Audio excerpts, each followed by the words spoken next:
So to start off, we are going to put some more holiday season spirit here on the channel. So there's going to be some more maybe Christmas jazz soundtracks that you're going to hear from me from my next couple of videos. I hope you guys do enjoy. But this video will be a part 2 to the leak video I did yesterday. It's a bit smaller, but this video will go in more with Season of the Wish dungeon that will be launching on December 1st, the final shape, more details on that and the destination, as well a little bit of information on some things with the new subclass supers and the Revenant episode, which is the second episode in year 7. I hope you guys do enjoy, and please be sure to subscribe as we are trying to get to 30k, and I love you guys so much for all the support you've been giving me in these last couple of days of me just coming back. My analytics haven't been that great, but you guys gave me so much support on my latest video, and I love you all so much. But other than that, let's get right into it.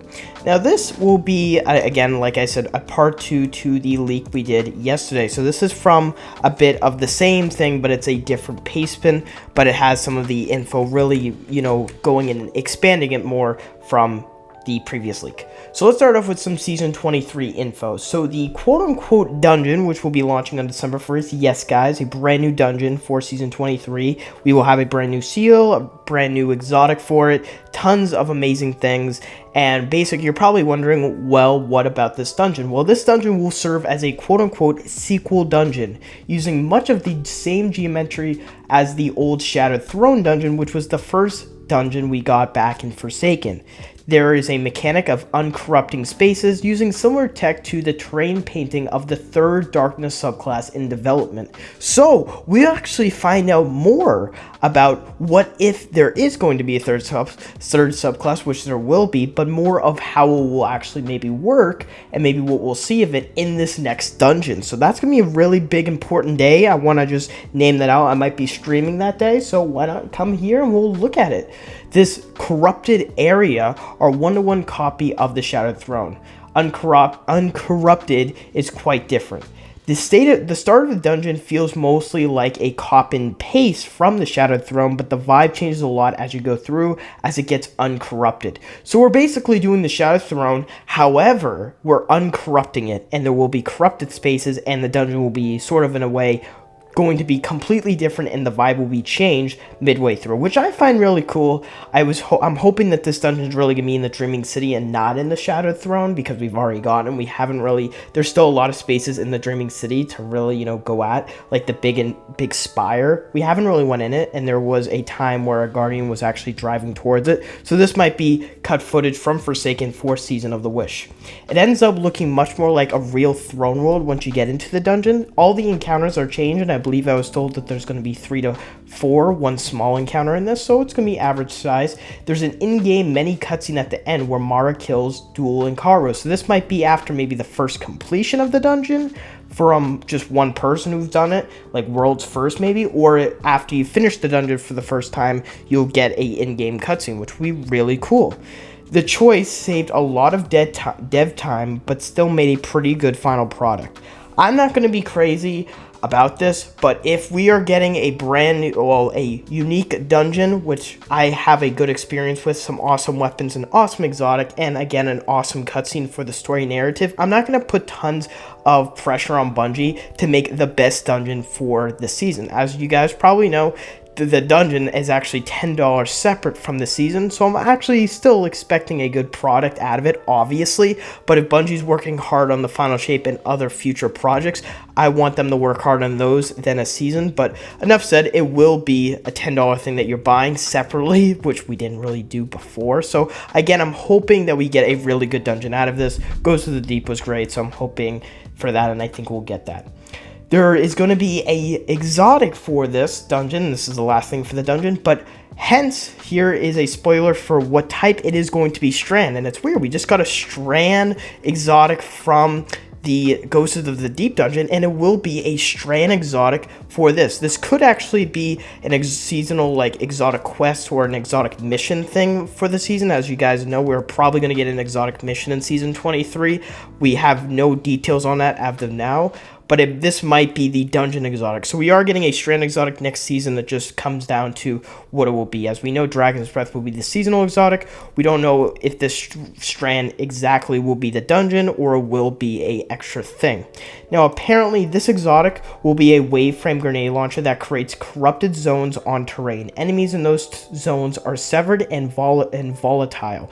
Now, I hope if you guys watched my previous video, you guys would know that severed was a word that I used that was in here when they were talking about the subclass. Please remember that word severed, because that is going to give us sort of the vibe if the third subclass is to be released in year 7.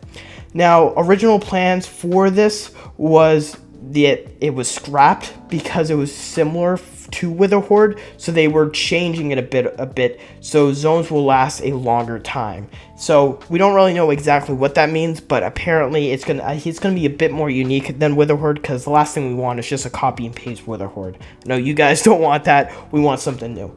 Here's some little things on the Final Shape. The Tree of Silver Wings mechanic, which they don't really understand what it was, has a similar vibe to the Frostbearing Tree and Sacred Sakuga Tree from Genshin. Now, I don't play Genshin.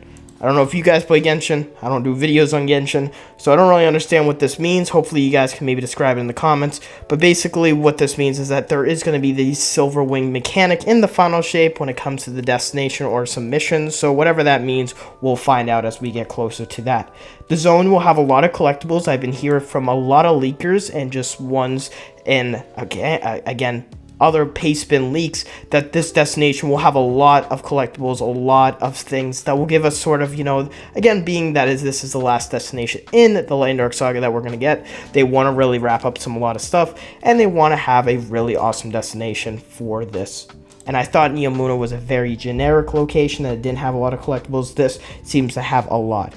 Some kind of collectibles compass you unlock via the Tree of the Silver Wings, so that's pretty cool. Last I saw, a collectible compass was coded as a kinetic slot weapon. So really, we don't know what this means. Just remember, when we get back to the Final Shape from like 9 months from now or whenever it's going to release, remember the compass. Maybe that's something we'll find out down the line. Now, lastly, let's get into some things with the Revenant episode. So apparently, there's not too much crazy stuff here for Revenant as we conclude the video, but there's going to be new fragments planned for the Light and the Dark subclass. Now, I know this is not a big deal to maybe many, but apparently for the last couple of months, we've only gotten a set of new fragments for one of the type subclasses, like new light fragments for, of course, the light subclasses, new darkness fragments for either stasis or strand. This seems to actually add on both the same, and with a new darkness subclass hopefully on the horizon, we don't know if this will be put in with it, but apparently some of the fragments that they're thinking is that Arc will have one where it gives small health bumps, Void will have one where suppression is more common, and Strand will have one where it makes threadlings fly. And this is apparently final, and that they actually set a plan on it for to be released sometime next year. So looking at that all together, we've gotten some more things that we can layer onto the stuff that we've been talking about for the last couple of months. Of course, looking at it all together, these look like much more better details, at least for the dungeon for Season 23. I think a lot of people have high expectations for this last season, that they really want it to be a good season. I think all throughout Year 6, that we've gotten this season better and better as the weeks and months go on. Season of Defiance was the worst, I think. Season of the Deep was better. Season of the Witch has been great to me, so I'm hoping for Season of the Witch to be great despite how long it is.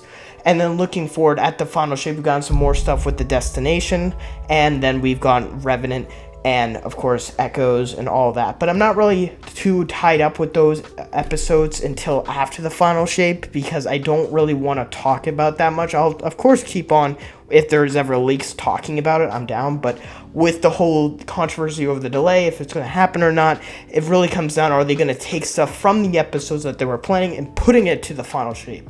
I don't know. I don't know if the Echoes or Revenant, development team are going to switch it up, if they are like, whoa, we don't need to bring Revenant until later on of like July, August, or September, why work on that now when we can start working and making Final Shape better if it's not going to launch till June? Remember, Echoes is going to launch alongside the Final Shape, so it's going to be like the season type deal, but again, it's an episode, so it's going to be a bit bigger, and I've been hearing that it's going to be technically a Shadowkeep size. That's what they're leading towards. So we're basically getting a Final Shape expansion, and then we're getting whoever knows how long. And I'm sorry to keep, yapping about this, but whatever the size is for that, and then we're getting a Shadowkeep size episode. That's a lot of content. That's much more than Lightfall, and I think that's much more than the Witch Queen if you really think about it. So if we get a Shadowkeep size episode, and however big Final Shape is, we're in good hands. That will be the conclusion of today's episode, today's video. Hope you guys enjoyed. I'm sorry if I was going off a little bit. But yeah, that's really it. I hope you guys did enjoy. I hope you guys are excited and have more, how I say, motivation and inspiration from this. And I hope you guys are excited for Season 23 that will be launching in about a week. Hype is real. Let's go.